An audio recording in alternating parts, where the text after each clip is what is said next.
ये peoples party जो वजारतें लेने से अभी कुछ देर पहले बिलावल भुट्टो ने दोबारा ये कह दिया है कि हमें वजारतें नहीं चाहिए। तो क्यों नहीं चाहिए उनको वजारतें? क्या वो नून लीग की तरह अनपॉपुलर होने से बचना चाहती है पीडीएम में जो देखा होते हुए? देखिए, मौजूदा सूरत हाल में जो पीपल्स पार्टी और पीटीआई की हिकमत अमली है वो सबसे ज़बरदस्त है। दोनों एक केपी में और एक सिंध में हुकूमत बना लेंगे और विफाक में अगर वो हिस्सा हों ना हों, ज़िम्मेदारी उन पे नहीं आएगी कि सारा ज़िम्मेदारी विफाक पे होगी। और विफाक में हाथ पांव बंधी हुई हुकूमत कौन लेना चाहेगा? माशी हालात आप देख लें, आईएमएफ आपको डिक्टेट करेगा, आप एक सैटेलाइट स्टेट के तौर पे आपको खिलाएगा वो। तो इस सूरत हाल में जो 16 माह की इनकी हुकूमत थी, तो अगर ये दोबारा आते हैं और उसी तरह से मामला चलते हैं जैसे पहले चल रहे थे, तो फिर ये इनकी जो गैर मकबूलियत है ना, वो कहते हैं एक के साथ एक मुफ्त वाला काम हो जाएगा, वो इस तरह सरप्लस होगी इनकी गैर मकबूलियत। ठीक है। तो फिर ये कहाँ खड़े होंगे साल 2 साल बाद 3 साल बाद? क्योंकि उसकी वजह है बुनियादी तौर पे, जब ये आए थे हुकूमत बनाने, उस वक्त जो माहौल बनाया गया था वो ये था कि पाकिस्तान दिवालिया हो रहा था और इंटरनेशनल कम्युनिटी सारी नाराज थी। सऊदी अरब भी नाराज था पीटीआई से, अमेरिका भी नाराज था, चाइना भी नाराज था, दुनिया भर नाराज था उनसे। और इनके आने के बाद वो सब राजी हो जाएंगे और यहाँ पे लहरें बहरें हो जाएंगी और एक तूफान आ जाएगा डॉलरों का, इन्वेस्टमेंट का। सारा कुछ भी नहीं हुआ। तो इसका मतलब है वो सारा बयानिया एक ख़ास मकसद के लिए था, उसका मकसद वो नहीं था जो ये बता रहे थे हमें। और अब तो शहादत भी आ गई कि ना दिवालिया हो रहा था ना कोई ऐसा मसला था। और बाकी खैर जो फैक्ट्स हैं वो तारीख के हवाले हम कर देते हैं, मियाँ साहब अपना मौलाना फजल रहमान के बकौल वो करते रहेंगे। ठीक है। मैं पीपी और पीटीआई की क्यों कह रहा हूँ? पीटीआई इस वक्त वाहिद जमात है, मैं बड़े वसूख से कहता हूँ, सिर्फ एक ही जुमला कहूँगा, वजाहत नहीं करूँगा उसकी, सबसे बेहतर पोजीशन में है अगर पीटीआई हुकूमत बनाती है और वो एक कामयाब हुकूमत होगी वफाक में। अच्छा। अदरवाइज कोई भी जमात आती है, अलायंस में आती है, इकट्ठे होके आती है, अलहदा होके आती है, वो सक्सेसफुली फेडरल को रन नहीं कर सकेगी। बहुत सीरियस मसाइल आएंगे उसमें, बहुत सीरियस चीज़ें होती जाएंगी। इसीलिए पीपल्स पार्टी जो है ना, वो नून की दावत को दावत नहीं समझ रही, वो उसको अदावत समझ रही है। इसलिए बार बार वो हीले बहानों से इधर उधर होने की कोशिश कर रही है।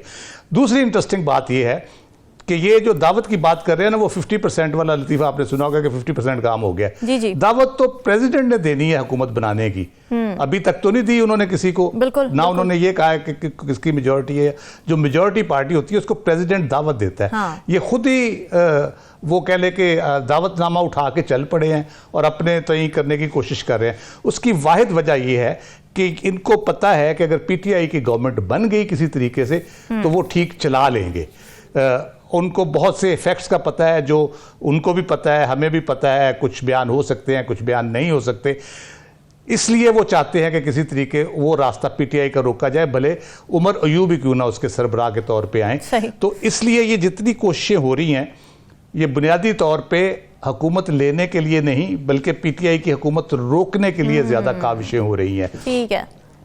पीएमएलएन का सबसे ज्यादा नुकसान है। इस फेडरल में गवर्नमेंट लेती है, सारा मलबा उठाना पड़ेगा उसको अगर मामला ठीक नहीं कर सकते, जो मुझे यकीन नहीं कर पाएंगे। ऑलरेडी नून लीग उठा चुकी है पिछले 16 माह में, लेकिन फिर भी हुकूमत लेने के लिए तैयार नजर आ रही है। जी बिल्कुल उठा चुकी है। हाँ जी, वो लास्ट डिच एफर्ट के तौर पे शायद फिर अटेम्प्ट करना चाहते हैं। अच्छा। और दूसरा नुकसान उनको पंजाब में होगा। हाँ। पंजाब में भले उनकी गवर्नमेंट बन जाए, केपी और सिंध की सूरत नहीं होगी। जो पंजाब वफाक का मलबा है वो पंजाब पे भी गिरेगा। पंजाब में अब बेहतर परफॉर्म करें ना करें, लेकिन जो वफाक का मलबा है पीएमएलएन का, वो पंजाब में भी गिरेगा। इसलिए वो दोनों जगह पे हिट होंगे इस तरह से। और वो इस बुरी तरह से ये मलबा गिरेगा उनके ऊपर के जो रही सही कसर है वो भी निकल जाएगी। सियासी खुदकुशी इसको कह सकते हैं। लेकिन अगर कोई तैयार है सियासी खुदकुशी करने को, हम तो नहीं रोक सकते, 100 बिस्मिल्लाह। लेकिन ये है कि मुल्क में मेरा ख्याल है स्टेबिलिटी की खातिर कुछ ऐसे इक़दाम करने की ज़रूरत है सियासतदानों को आपस में बैठ के, कि ये मामला एमिकेबली तय हों, मुल्क आगे चले, लोगों का सोचें, हुकूमत का ना सोचें, वजारतों का ना सोचें, आईनी ओहदों का ना सोचें, लोगों का सोचें। ये मुल्क के अंदर जो 25 करोड़ आवाम है, वो अगर उनके हालात ठीक नहीं होते, उनको अगर कोई रिलीफ नहीं मिलता, खुशहाली अगर नहीं आती, तो फिर आप जितनी मर्जी हुकूमतें कर ले, उससे कोई फर्क नहीं पड़ने लगा। एक दिन आपको फिर उसी अवाम के सामने खड़ा होना होगा जो 2024 में आपके साथ हुआ है, शायद फिर इससे भी बुरा हो। बिल्कुल ऐसी है। और जो इस वक्त सारे पॉलिटिशियंस हैं, असल में तो वो इस वक्त सेफ खेलना चाह रहे हैं, वो अपना सियासी नुकसान होने से रोकना चाह रहे हैं और इसलिए रिलक्टेंट नजर आ रहे हैं। खालिद साहब, बिलावल भुट्टो ने जब गुफ्तगू की, अभी खिताब किया, तो उसमें उन्होंने आग बुझाने की बात की। तो ये आग बुझेगी कैसे, अनसर्टेनिटी कैसे ख़त्म होगी, what is the way forward? देखिए, जो ये आग बुझाने की बात कर रहे हैं उनके लिए वो जॉन एलिया का एक शेर है कि मैं भी बहुत अजीब हूँ, इतना अजीब हूँ कि बस खुद को तबाह कर लिया और मलाल भी नहीं। वाह। तो ये जहाँ तक ले आए हैं सिचुएशन को, उसके बाद भी इनको इदराक नहीं हो रहा इन चीज़ों का कि ये कहाँ पे हैं, कि किस रुख पे सियासत को लेके जा रहे हैं। जितनी बेरुखी अब ये हो चुकी है सियासत, उसको रुख पे लाने के लिए बहुत सी चीज़ों का इदराक बहुत ज़रूरी है। सही बात। और 2024 के इलेक्शन के बाद और ज़्यादा ज़रूरी हो गया है। एक इसके लिए ना एक बहुत बड़ा सियासी ऑपरेशन चाहिए। ये वो मार धाड़ वाला ऑपरेशन नहीं कि उसमें कोई आपको हथियारों की ज़रूरत होगी।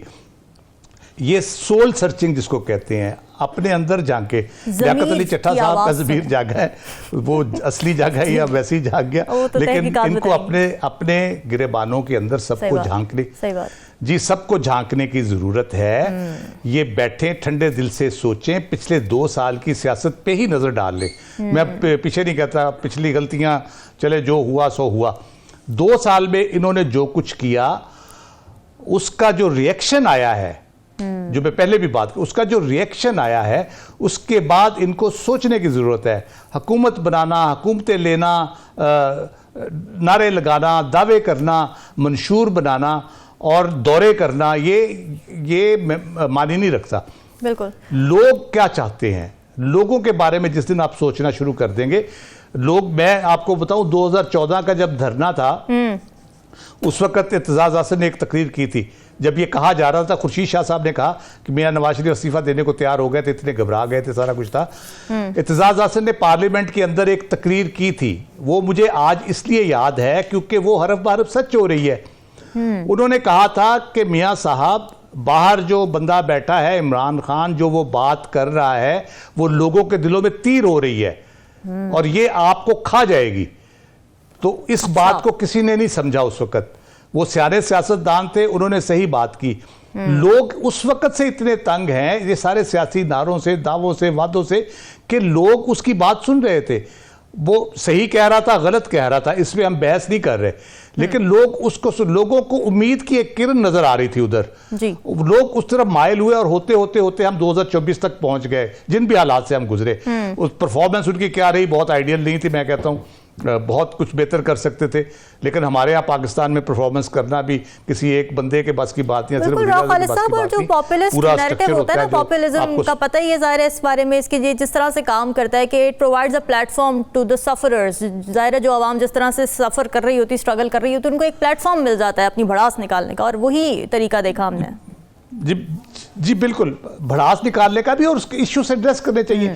आपने उनके भड़ास निकाल ली उनकी, आपने तकरीरें करके, उसके बाद उनका इश्यू एड्रेस नहीं हुआ, वो उसी तरह ख्वार होता फिर रहा है, पुलिस के हाथों, पटवार के हाथों, गली महल्ले के हाथों चोरी डकैती हो रही है, मर्ज हो गया तो पूरी फैमिली तबाह हो गई है, तो वो रोजगार नहीं मिल रहा, मिलें बंद हो रही है, कारोबार चल नहीं रहे, तो फिर वो क्या करेगा? वो कितनी देर तक आपके दावों वादों पे यकीन करेगा? 30 साल, 35 साल, 40 साल, सारे फॉर द लाइफ अगली 10 लोगों के लिए थोड़ा करेगा।